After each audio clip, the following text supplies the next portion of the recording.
you want to know how to do this casual Thanksgiving makeup, keep watching. For the look, I use this prosthetic from our company Avex Faces Studios. Start by mixing 1 part Pros-Aide and 1 part acrylic paint. Once applied and dried, I powdered it and then sprayed it with a fixing spray, which allows it to serve as a base to layer on my alcohol-activated paints. This process is very trial and error, and luckily I found that alcohol paints are very forgiving when it comes to mess up, because you can really use those lifelike splotchy layers to your advantage. Now I'm adding sculpted teeth, slightly reminiscent of spider pincers, because I have free will. You can make these out of foam clay or Sculpey and attach them with Pros-Aide cream. I'm adding some more details with some other alcohol paints, including a nose that's a little bit orangey to make it feel a bit like a beak. Next comes the secret weapon, clear gloss. Now I'm going to add a thin layer to the nose and the teeth to make them look shiny like hard keratin, which, fun fact, both teeth and beaks are made from.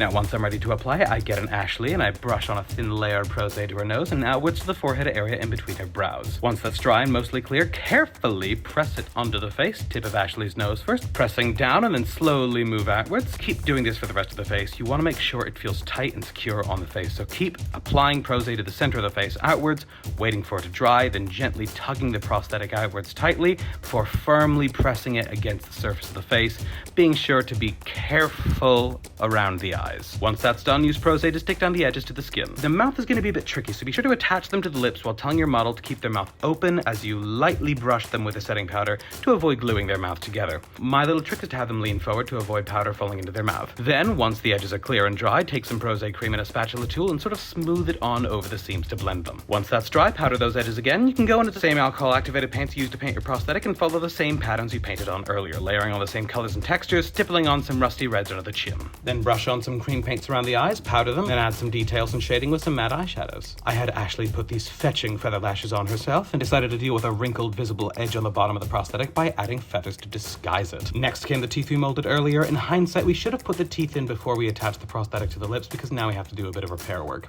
Paint some chapped, scratchy black coloring to the lips as the final touch, and then hit it with a fixing spray, add a wig and some wings, and you're done. So save this video